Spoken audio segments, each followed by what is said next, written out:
चाहे 7 निश्चय की योजना का मामला हो, चाहे नल जल का योजना हो, पूरी तरह से नीतीश सरकार की योजनाओं फिसड्डी साबित हो रही है पूरे बिहार में। आज़ादी के बाद तक आज तक उस गांव में सड़क नहीं बना, तो कहाँ विकास है नीतीश कुमार का। और जनता बिल्कुल बदलाव की स्थिति में है, बिहार में परिवर्तन चाहती है जनता। पप्पू यादव ने कोर्ट से एफिडेविट किया है कि 3 साल में अगर बिहार का विकास नहीं करेंगे तो हम रिजाइन कर देंगे। वजीरगंज को अनुमंडल बनाना, तरमा को प्रखंड बनाना, युवा हमारा जो बेरोजगार घूम रहा है उसको उसके हाथों में रोजगार हो, और आने वाला जो भविष्य है हमारा उज्जवल।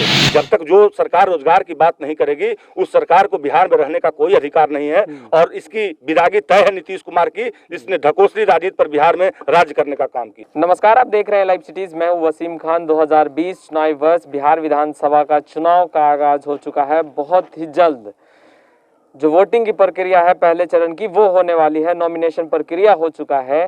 हमारे साथ अभी आप देख रहे हैं पीछे कन्हैया जनसंपर्क कर रहे हैं, जाप के कद्दावर नेता हैं, उम्मीदवार हैं। इनसे हम बात करेंगे। सर, कितना आशीर्वाद मिल रहा है? कैंची किस तरह काम कर रही है? मैं बताना चाहता हूं कि वजीरगंज विधानसभा में जो पूर्व के नेताओं ने जो वजीरगंज विधानसभा का दुर्गति किया है, आजादी के बाद लगभग ऐसे वजीरगंज विधानसभा में 150 गांव हैं जहां आज तक मुख्य सड़क से उस गांव का सड़क नहीं जुड़ा है। नालियों की समस्या है। आप दलित बस्तियां में जाएं तो देखें कि सब नालियां बजबजा रही है। तो पूरी तरह से जो नीतीश कुमार का विकास का ढकोसला है बिल्कुल बिहार में फेल साबित हो रहा है। चाहे 7 निश्चय की योजना का मामला हो, चाहे नल जल का योजना हो, पूरी तरह से नीतीश सरकार की योजनाओं फिसड्डी साबित हो रही है पूरे बिहार में। और मैं आपके माध्यम से बताना चाहता हूं कि जो मानपुर का और वजीरगंज विधानसभा का इन्वाइटल मुद्दा है, वजीरगंज को अनुमंडल बनाना, एरू स्टील प्लांट का अगर चालू हो जाता है एरू में स्टील प्लांट, तो हमारा जो युवा बेरोजगार बैठा है वजीरगंज विधानसभा में सब लोगों को रोजगार मुहैया होता। लेकिन केवल झूठी ढकोसलाबाजी के आधार पर नीतीश की सरकार बिहार में चल रही है। और जनता ने अपनी मन बना लिया है कि जिस तरह से 15 वर्षों तक नीतीश कुमार को बिहार की जनता ने मौका देने का काम किया, और 15 सालों में जो लोगों की मूलभूत सुविधा सड़क, बिजली और पानी है उसको भी जब नीतीश सरकार नहीं पूरा कर पाई तो और रोजगार की बात करना तो बिल्कुल नाकामी होगा। तो जी, आप बोल रहे हैं विकास हुआ नहीं, एनडीए बोल रही है कि हम विकास के नाम पर ही जनता के बीच जाएंगे, वोट मांगेंगे। मैं बताना चाहता हूं आपके माध्यम से कि लगभग वजीरगंज विधानसभा में 10 गांव में वोट बहिष्कार लोगों ने किया है। कारण क्या है? सड़क नहीं है वहाँ। आजादी के बाद तक आज तक उस गांव में सड़क नहीं बना, तो कहाँ विकास है नीतीश कुमार का? अगर विकास होता तो वहाँ वोट का बहिष्कार लोग क्यों करते? आप चले जाइए करजरा पंचायत के बेलवे गांव में, आप चले जाइए कैया पंचायत के कैया गांव में, आप कितना गांव गिना, कनौदी में चले जाइए, तमाम जगहों पर, 12 गंधार में चले जाइए, वहाँ महादलित बस्ती है, आज तक वहाँ सड़क नहीं बना है। जमुआवा में चले जाइए, आज तक वहाँ सड़क नहीं बना है। तो लगातार कम से कम 150 गांव हमने सूचीबद्ध किया है हमने घूमने के दौरान कि वहाँ आज तक सड़क नहीं बना है। तो बहुत ही आक्रोश का विषय है और जनता बिल्कुल बदलाव की स्थिति में है। बिहार में परिवर्तन चाहती है जनता। परिवर्तन तो चाहती है। उम्मीदवार कई हैं रन में। वजीरगंज विधानसभा की अगर हम बात करते हैं तो यहाँ भी कई चेहरे दिख रहे हैं जो दावे कर रहे हैं कि अगर हम जीते तो विकास करेंगे। कन्हैया को जनता क्यों वोट करे, क्यों जिताए? राजीव कुमार कन्हैया क्यों बेहतर है दूसरे कैंडिडेट? पूर्व के जनप्रतिनिधियों को वजीरगंज विधानसभा के लोगों ने देख लिया है।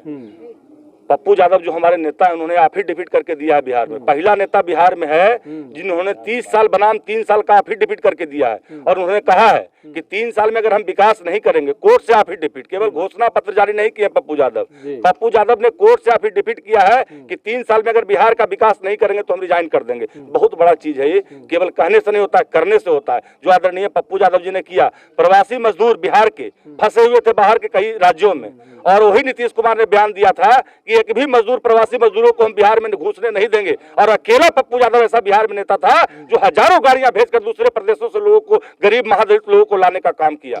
तो विकास ये होता है, विकास ये नहीं होता है, विकास ये नहीं होता है कि उन गरीब को जो बिहार के दूसरे राज्यों में पड़े हुए थे, जिनके परिवार घर में करा रहे थे और उनको लाने की व्यवस्था सरकार नहीं कर रही थी, कौन सा सुशासन, कौन सा नीतीश कुमार का विकास? तो मित्रों, केवल विकास के नाम पर ढकोसला है।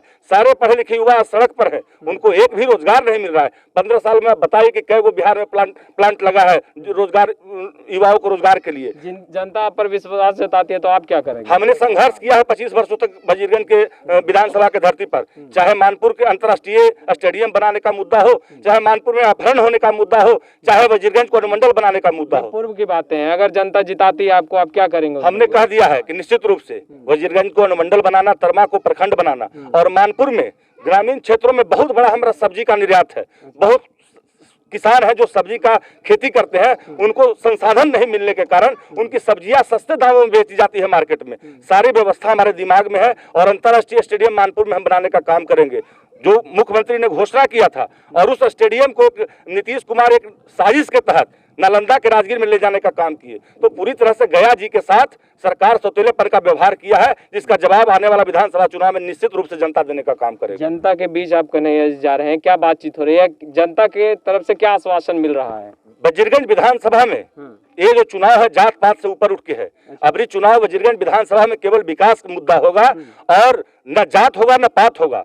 तमाम पूर्व के जनप्रतिनिधियों को जनता ने देख चुका है और अब की बार कन्हैया की बारी है। निश्चित रूप से जनता हमारे प्रति, जनता का आशीर्वाद मिलेगा और निश्चित रूप से वजीरगंज विधानसभा में जन अधिकार पार्टी को पूर्ण बहुमत, अपार जन समर्थन के साथ जीत हासिल होगी। अच्छा, आपके राष्ट्रीय अध्यक्ष भी यही बात कहते हैं, आप भी यही बात दोहरा रहे हैं कि जात पात से ऊपर उठकर इस बार वोटिंग होगा, पर बिहार की राजनीति में आपको लगता है कि जात पात से ऊपर उठ के मतदान होगा? क्योंकि जातीय समीकरण हमेशा से हावी रहा है। बिल्कुल होगा, युवा जाग चुकी है। बिहार के तमाम बिहार एक युवा राज्य है जहां युवाओं की संख्या है और तमाम युवाओं ने मन बना लिया है कि जब तक जो सरकार रोजगार की बात नहीं करेगी उस सरकार को बिहार में रहने का कोई अधिकार नहीं है। और इसकी विदागी तय है नीतीश कुमार की, जिसने ढकोसली राजनीति पर बिहार में राज्य करने का काम किया है। अच्छा, एक आखिरी सवाल, आप लगातार घूम रहे हैं, ये दावा भी कर रहे हैं कि इस बार जनता आप पर विश्वास जताएगी, कितने मतों से कन्हैया जीत जाएंगे, क्या सोच रहे हैं? चुनाव में लोकतंत्र में जनता मालिक होता है। कन्हैया की राय जानना चाहते हैं। मैं कन्हैया बोलने वाला नहीं होता है कोई कि कितने वोट से मैं जीतूंगा। वो जनता है मालिक, वो जवाब देगी कितने वोट से कन्हैया को वजीरगंज विधानसभा से जिताने का काम करेगी, वो जनता तय करेगी। तो कन्हैया आश्वस्त है कि जीत दर्ज बिल्कुल निश्चित रूप से, चूंकि इसलिए कि जो फीसदी जनप्रतिनिधियों ने जो फीसदी वादे किए हैं उसमें जो नाकाम हुए हैं उसके एवज में हमको परिणाम अच्छा मिलेगा, ऐसे हम आकलन करते हैं। चलिए, लाइव सिटीज के माध्यम से जनता से क्या अपील करेंगे? जनता से यही अपील करेंगे कि लोकतंत्र में 5 सालों के बाद लोकतंत्र चुनाव महापर्व है और इसमें सोच समझकर जात पात से ऊपर उठकर विकास के लिए हम लोग मतदान करने का काम करें और ताकि बिहार का जो युवा हमारा जो बेरोजगार घूम रहा है उसके हाथों में रोजगार हो और आने वाला जो भविष्य है हमारा उज्जवल हो, बस यही कामना करते हैं। चलिए, जात पात से उठकर इस बार मतदान होगा नहीं, ये देखने वाली बात होगी। क्या सच में विकास के नाम पर मत दिया जाएगा? तमाम चीजें हैं जो देखने वाली बात होगी जब मतदान होगा, जब जनता अपना मत करेगा और कौन जीतता है, कौन हारता है, कौन होगा पास, कौन होगा फेल, तमाम दृश्य हम लगातार अपडेट भी करते रहेंगे। तो आपने हमारे चैनल को सब्सक्राइब नहीं किया तो तुरंत सब्सक्राइब कर ले। कैमरा पर्सन जैकी के साथ मैं वसीम। चाहे 7 निश्चय की योजना का मामला हो, चाहे नल जल का योजना हो, पूरी तरह से नीतीश सरकार की योजनाओं फिसड्डी साबित हो रही है पूरे बिहार में। आजादी के बाद तक आज तक उस गांव में सड़क नहीं बना, तो कहाँ विकास है नीतीश कुमार का? और जनता बिल्कुल बदलाव की स्थिति में है, बिहार में परिवर्तन चाहती है जनता। पप्पू यादव ने कोर्ट से एफिडेविट किया है कि 3 साल में अगर बिहार का विकास नहीं करेंगे तो हम रिजाइन कर देंगे। वजीरगंज को अनुमंडल बनाना, तरमा को प्रखंड बनाना, युवा हमारा जो बेरोजगार घूम रहा है उसके हाथों में रोजगार हो और आने वाला जो भविष्य है हमारा उज्जवल। जब तक जो सरकार रोजगार की बात नहीं करेगी उस सरकार को बिहार में रहने का कोई अधिकार नहीं है और इसकी विदागी तय है नीतीश कुमार की, जिसने ढकोसली राजनीति पर बिहार में राज्य करने का काम किया।